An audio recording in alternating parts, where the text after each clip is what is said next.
Hey everybody, it's Leisha Let's Play, and this will be a Renovated Castle build.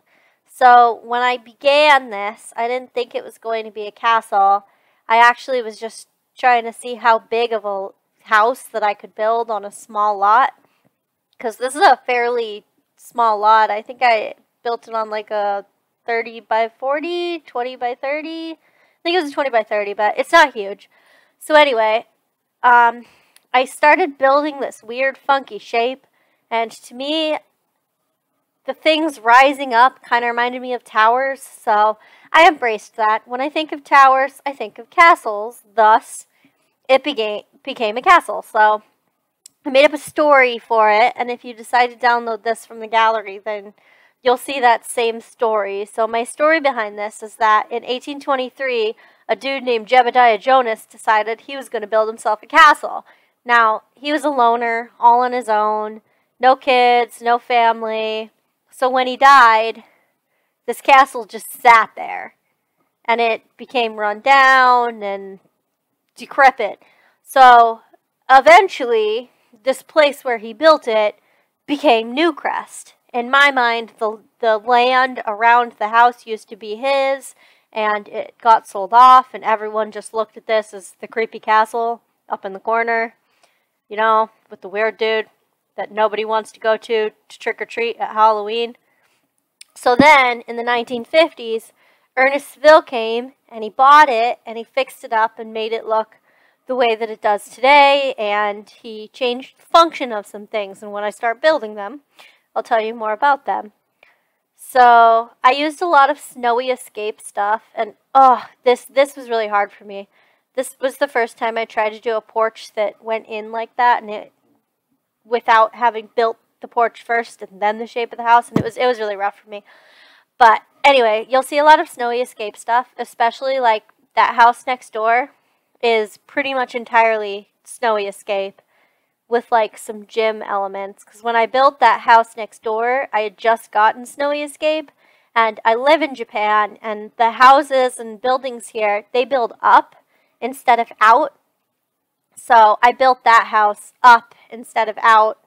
And at some point I'll do an exploration of that house and let you guys see it. I'll do an exploration of this one more in depth too. Maybe build a family for it. But in the meantime, so that house next door has a rooftop garden, you'll see. And if you look at this one, I built an actual roof. And I don't know if you noticed, but I really struggled with that roof.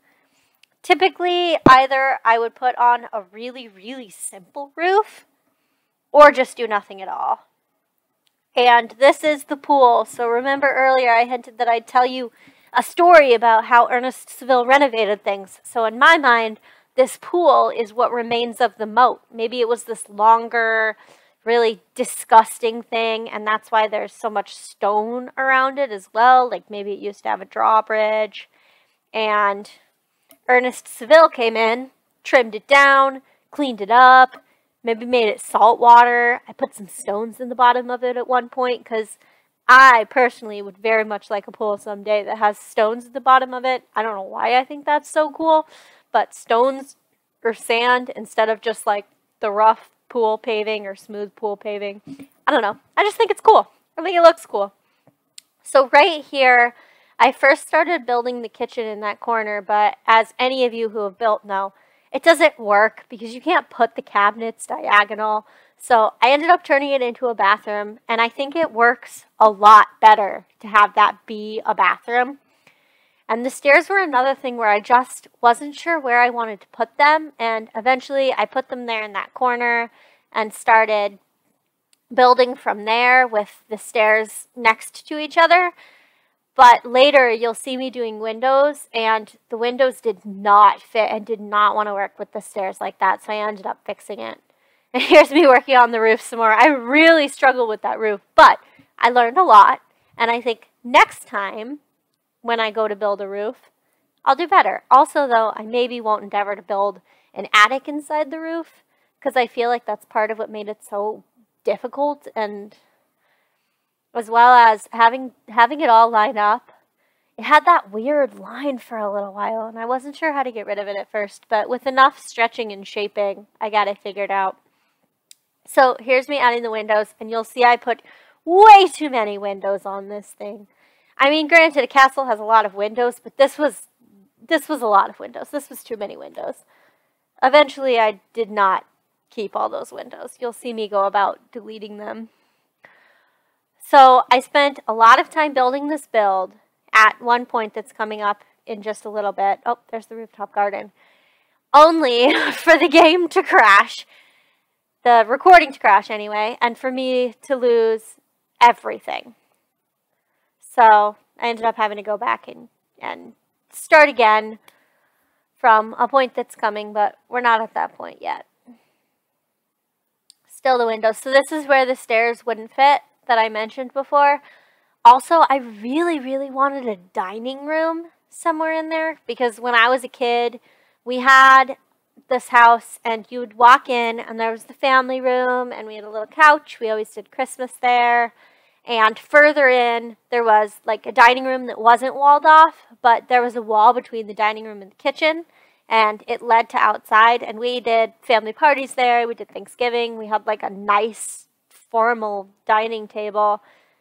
I have no idea why my parents bought a formal dining table. I'm pretty sure we only used it for Thanksgiving, and aside from that, we had a table I think my dad built in our kitchen that eventually they turned into a coffee table and replaced with a different table. They like sawed off the legs.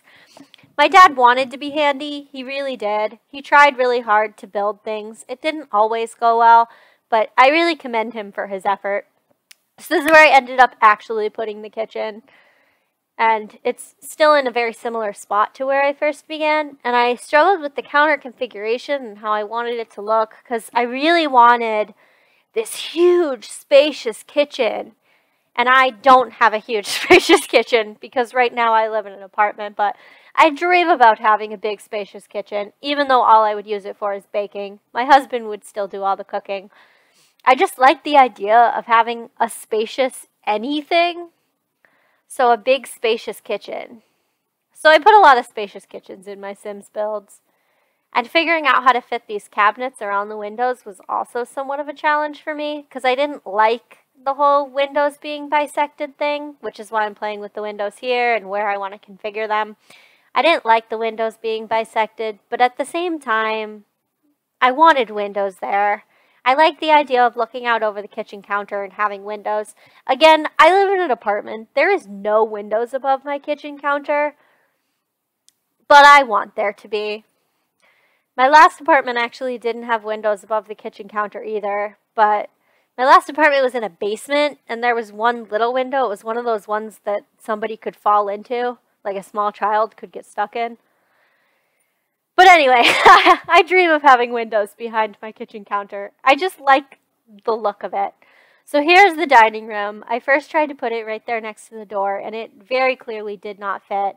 So I ended up moving the stairs, and I really liked it because then I was able to build another room upstairs.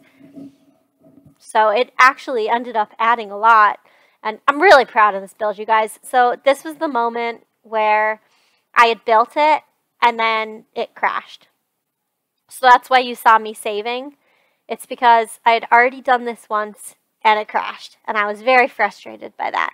So I had to go back in and start all over. That's also why you don't really see me doing a lot of thinking like I did with the kitchen. You see me mostly just putting things in. It's because I had already built this before. In fact, I had pretty much built the entire house. And I was rather frustrated that it didn't work out. But I think it was all for the better because then I had a much more clear idea of what I wanted this to look like as I went in.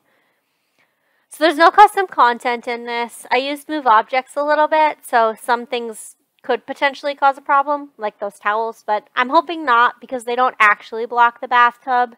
So if you download my build and you find issues with it, I'm really sorry. Let me know. And if you do download my build, let me know. Let me know what you do with it because I like taking other people's builds and making them my own, and I like the idea of someone taking something I built and making it their own. I haven't built a whole lot on the gallery. I have like this room that I built for quintuplets that I used a lot of move objects and trees and stuff. But it was a few years ago, and I'd like to think I'm improved as a builder since then.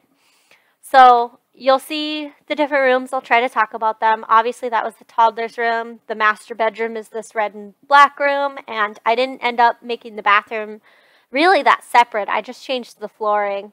So, toddler room, kids' bathroom, little bathroom upstairs, and then that's my laundry area. That's the kids' bathroom right next to the toddler room, and the toddler room actually leads out to a porch, which if you had an actual toddler, I probably would not have it lead up to a porch, but I didn't want to change the whole build, so I left it where it was. And then the large porch is on the next room up with the small girls' room. And with this one, I really wasn't sure how I wanted it to look. I started out with that very blue, and then it just I wasn't really feeling it. It was too drab, just blue and gray.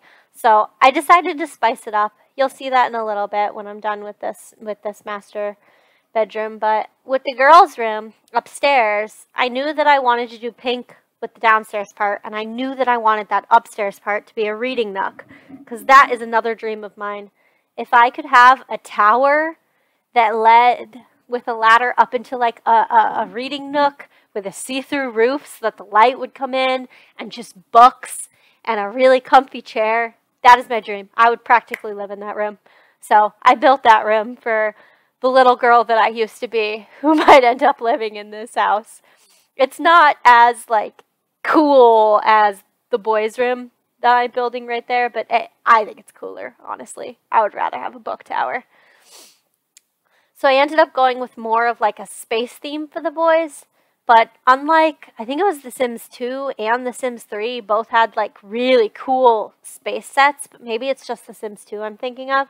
Sims 4 doesn't have that.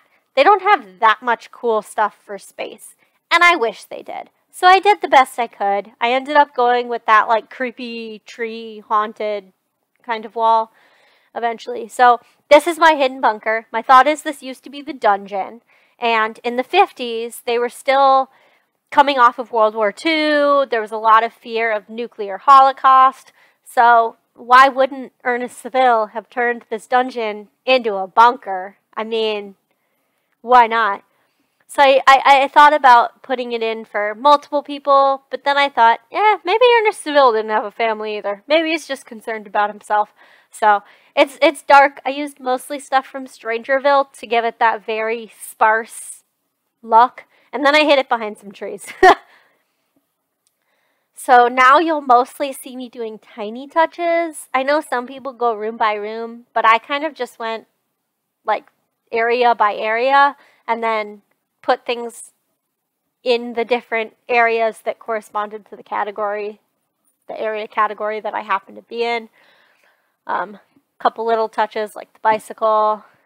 Honestly, you guys, I would love to live in a place like this. I mean, I think all of us would love to live in a place like this, because there is no way that in my lifetime I will ever make enough money to renovate a castle.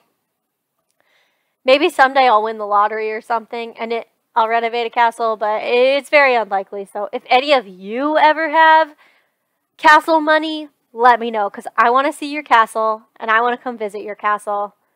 And I say that, and I mean that. I will actually come visit you at your castle, because that would be cool. I went to a castle when I was 9, and we went to Italy, and I didn't really understand how cool the experience was, because again, I was 9, my feet hurt, I just wanted to play my Game Boy Advance. I had Rugrats, the old OG Game Boy Advance Rugrats game where Angelica turns into a giant, she chases you down a beanstalk, and it was so freaking difficult, and I really don't think it'd be that difficult now as an adult, but who knows? Maybe as an adult it would be unbeatable, because I haven't sunk 20 hours into beating Angelica the giant in the Rugrats Game Boy Advance game. I mean, that was a long time ago. That was almost 20 years ago. Yes, I am that old despite my voice. So there's the creepy trees. I also thought a lot with the girls' wall and the decorations. You'll see me go a little crazy on the decorations, but that's a problem for like 6 minutes from now. I went crazy. So I tried to make it look like a home. And if I really permanently lived in a place like I did when I was a kid, I would want to make it my own. So like posters and wallpaper and all the stuff that takes a house and makes it a home because it's yours and you're able to express yourself in there. When I was a kid, I really wanted, well, like maybe like 12, I really wanted to have carpet that would look like grass and flowers. If any of you played The Sims 2, they had a carpet that looked like grass and flowers. I was super into that. Like, that was my dream. I wanted clouds on the ceiling, and I'm pretty sure it was either maybe in Sims 2, but definitely in Sims 3, they let you paint the ceiling. I was all for that. There was that cloud paper. I covered the ceiling with it. Literally my dream. And then I wanted the walls to look like a forest or, I don't know, something like that. Put the sun up in the clouds and make it super cool. And I wanted to have a tent with a mattress in it. And that was where I was going to sleep. Now, I actually lived in a tent with a mattress in it. Granted, it was a futon-made mattress, but I actually did this when I was 19 in a bedroom. It's not that comfortable. I would not advise it. Pretty sure some of the back problems that I have now are because I thought it was a good idea to sleep in a tent. Also, I followed that up with an air mattress. Like, not even on a bed frame, just an air mattress. Probably not the most advisable, but you know what? We've all done things that nobody would advise in our early 20s. I also remember buying cream soda over food. So this is the toddler room I'm building here. The one that wouldn't have existed if I had not moved to the stairs. And I'm rather glad that I was able to put a toddler room, but in reality, I don't think that I would place a toddler with a door that leads to a balcony, because that's a recipe for disaster, but luckily none of the Sims deaths involve falling off of a balcony, so that's good news, because that would make for a very different game. This is the playroom that I'm building here. I really struggled with those shelves. Like, really struggled with those shelves. If you guys can teach me how to put larger objects than that on a shelf, maybe it's just the shelves I chose, but they didn't. I wanted to put the trains on the shelves and have it like running along across the top, but the trains didn't want to go on the shelves, so I gave up. And this room, I originally wanted it to be a theater, really wanted it to be a theater. I actually tried multiple times to get a screen to fit in there. It didn't work, thus it became a workout room, and the one above it I turned into a creativity room because it's got that glass ceiling, so I thought with all the light coming in and there's so many windows, what a perfect place to do art. I would like to do art there. Speaking of art, so I put way too much art on these walls, and you'll see that. Like, I started putting art on every single wall, and in reality, you don't put art on every single wall in your house. Right now, really what I have is like a poster, some pictures. I drew our last name individually, and then we framed each letter and put that above a doorway. It's things like that, but some of the art that I was really passionate about is what I'm about to do right here. This boat with the two hearts over the cabinets. I loved that. I don't even know why. Why would there be a boat and hearts? It doesn't even mean anything, but it spoke to my soul. We have a little jutting out above our cabinets, and so we have a piece of art up there, just like this thin, cute quote. And at one of our old places, we had a ledge above the cabinets. Like, the cabinets, there was a gap between the cabinets and the wall. So we put a bunch of stuff up there. We just put collectibles, video game paraphernalia, vinyl CDs. We had some old empty alcohol bottles that we kept. Different things like that. And we have it all in a box, in storage, but I'd like to do it again someday, because it was pretty cool, even though sometimes, like, one of the Fallout figures would fall over and I'd have to climb up on the counter to fix it. But it looked really cool, and it was definitely a talking point for the very few people who ever came to visit us. So yeah, way too much art. Eventually, I realized that putting art on every wall was not realistic, and I started taking down some of the wall, but I don't remember or some of the art, but I don't remember if I did that on video or not. So I guess that remains to be seen. But it ended up being a really cute house. I really, really, really like the open concept. I really do. I wish that I could live in this house. I know I already said that. I really wish I could live in this house, you guys. That's my favorite part of building in The Sims, is I can build the places that I wish I could live, even though I know I will never be able to afford such a lavish lifestyle. So I'm about to take you slowly room by room after this, because this is about the end of the build. So I'll just say now, thank you for watching my video. If you want to see more like this, please subscribe. I'm going to try and do fast builds and also some tours of the things that I've already built, maybe some real-time building challenges, as well as I'll show you some families and tell you their stories. So yeah, if you enjoy the video, like and subscribe. And now we're about to go through the room by room slow view, and that'll finish the video. So obviously this is the bathroom. I had to go back and fix it after I thought I had finished. And this is me putting it on the gallery as Renovated Castle. So if you would like to download this lot, it is 30 by 20. I built it in Newcrest. And yeah, it's on the gallery. It's called Renovated Castle. So there's the dining room, kitchen, bathroom, living room. I put a Christmas tree up. There's the master bedroom. Next to it is the boys' room and the toddler room. And then the kids' bathroom, the little laundry room. And then upstairs there's the girls' bedroom and the playroom and the workout room. And then you'll see the last story, which is our creativity room and our book nook. So thanks for tuning in.